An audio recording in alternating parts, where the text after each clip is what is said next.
We are now looking at the third in these little visits to the world of Greensburg, Pennsylvania in 1799.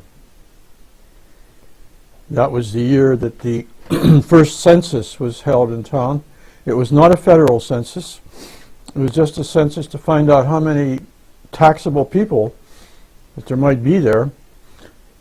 And this shows us where we're starting. I'm sure you recognize this at the corner of Pittsburgh Street, going this way, looking west, and this is Main Street going across. This was the center of the early town, and there was a small diamond here on the left corner. That would have been the southwest corner, was Simon Drum's Tavern and Inn. It was here that the fellows came and stayed for a while who were trying to collect the tax from the locals at the time of the Whiskey Rebellion. There was a lot going on then in the 1790s. The courthouse sat over here, but the courthouse wasn't finished yet. We were told that the courthouse was unfinished until 1801 because of events going on at the time of the Whiskey Rebellion. This was the original courthouse in Greensburg, and by 1799 it had been torn down. It was really only built as a temporary courthouse, and it was also built as a jail. That's why you see the stonework here. The second courthouse was an in-progress work in 1799. It was not finished yet because, as I said, there were a lot of other things happening relating to the Whiskey Rebellion, for which reason court was held, when it was held, in the local taverns. It seems like a strange place to have court, but that's what they had available. One of the taverns that was available was the one that was owned by Bartel Laufer, who was, in addition to being a tavern keeper, was also a county commissioner.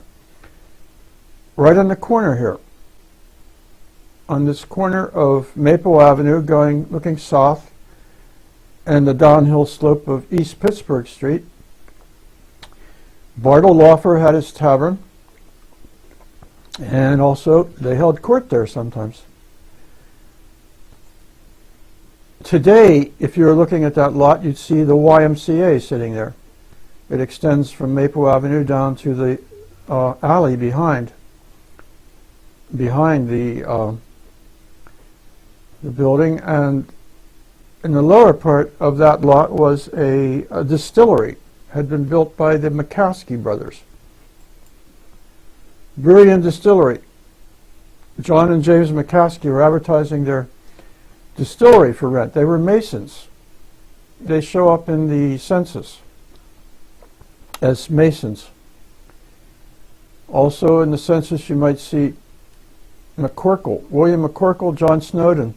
They had just showed up in town and were running the first newspaper in town, which opened started in 1799, called the Farmer's Register, appropriately enough. This is what a still looked like then. This was the still, one of the stills of George Washington, father of our country.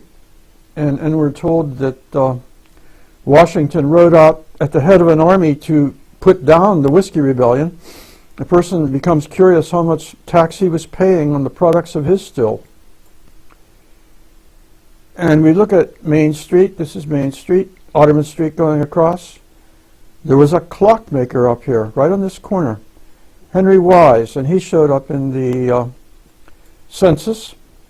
He was the town's first clockmaker, right on this corner, and I think it's appropriate that the town clock should be on that very corner where Henry Wise had his shop.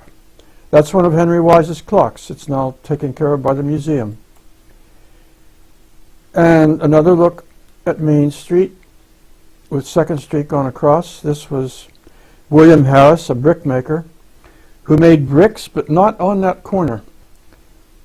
It was his house in 1799. He had a brickyard down here. This is Maple Avenue. This is Pittsburgh Street. This is the lot of the public spring, which we've also seen, which the YMCA now sits on. Harris's brickyard was right here, making bricks for the buildings of the new town. That's what a brickyard looked like then. That's the old updraft kind of kiln. They weren't terribly efficient, but they worked. They could make bricks. And I think we've gone far enough for this one. I think we'll probably have one more little episode of the of Greensburg in 1799. That'll be the 4th one. And I'm going to say so long right now and shut this down. Bye.